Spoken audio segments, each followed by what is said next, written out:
Hi, I'm Carmen DeGiovane, and welcome once again to HRS 5200, Assistive Technology for Seating and Mobility. I figured you were tired of seeing me in my basement, so I'd come here to the Assistive Technology Center on the campus of The Ohio State University, Wexner Medical Center.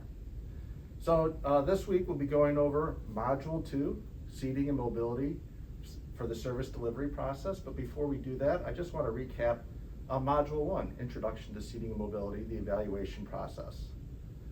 As I mentioned last week, the evaluation process is the cornerstone for the service delivery process. And I feel like Jeannie Minkle does a wonderful job of going over the evaluation process at a high level. I'll talk a little bit more about that in a second.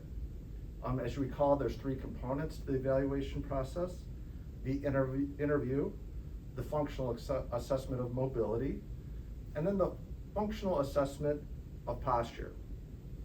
I hope you had a chance to try to mimic some of the different postures or positions, hopefully in front of a mirror, or you could use your phone to take some photos or some video, or you could ask somebody else to mimic some of those positions and ask them to move around. It's going to really help you as we move through this course. I just want to add some comments about the getting information and ideas that I had in the module. I provided the anatomy of a manual wheelchair, so once again, we'll be talking about that later on in chapters 8 and 16, but I wanted to get you some preliminary information, so I gave you the anatomy of a manual wheelchair video. I also brought back in the AT Center walkthrough from HRS 5100. Gave you a little video on the impact of the sacrum and the ischial tuberosities. So Jeannie talked about that in chapter 1. And we're also going to talk about that in module 3 when we talk about pressure injuries and pressure management. I did a little video using the light board, drawing the pelvis and the spine. I hope you've found that interesting. I find that's easy for me when I'm reading to draw out the different postures. And that'll be great for you if any of you decide to take the Assistive Technology Professional exam later on. And then, of course, the assignments. I hope you found the introduction to Ryan Martin helpful, so you get an idea of what the potential careers are in the field of assistive technology as it relates to seating and mobility, or who you might work with, talking about that interprofessional collaboration. And then finally, the quiz. The quiz is really meant just to be more formative, to get your brain working around what ideas and what are the key points in the chapter. I hope you found it valuable. The grad students or the OT and PT students or the grad students in health sciences probably found it very easy. That's okay, so you get a sense of what's at. I remember when Jeannie was writing the chapter, she didn't want to write a whole chapter on range of motion, manual muscle tests, things like that, just to give you a high-level overview. So I hope you got it. And then for the undergraduate students, I feel like it was a great introduction to the field, a great primer. Okay, moving on to Module 2, Seating and Mobility, the Service Delivery Process. I'm sure you'll sense that there's a lot of overlap from HRS 5100, Intro to AT, when we talked about the AT service delivery process. Now we're just applying it to seating and mobility.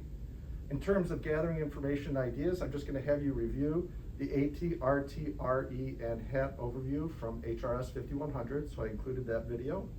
And then I added a video on sitting balance and posture. And so that's another chance to mimic the different positions and postures, or to draw them out.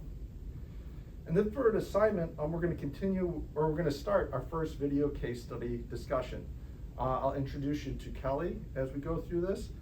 Make sure to focus on the seating and mobility technology. Kelly uses a lot of technology, but for this course, I just want you to focus on the seating and mobility. Practice your observation skills, not only what you're hearing in the interview, but also what you're observing. And try to fill out some of the tips try to use some of the tips that Jeannie provided in chapter 1 for recording your findings.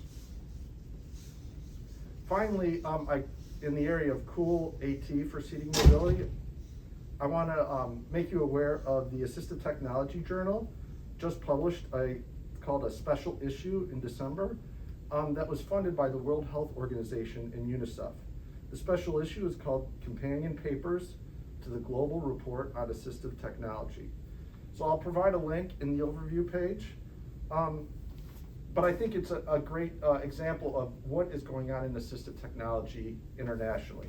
I haven't had a chance to read any of the articles yet, but looking at the titles and abstracts, it looks like there's some really good information that came out of that journal. In closing, I just want to let you know that I've started adding links that I talk about in my intro videos into the overview page. And the way I do that is these notes right here that I hold in my hand, I'm just going to start posting these notes via a link that's right under the video. So if you want to see what notes I'm referring to, you can just download the document. Sometimes I do that because sometimes I may mumble, it's possible. Sometimes it may be hard to hear me through this mask. So I just want to make sure everybody has access to the information.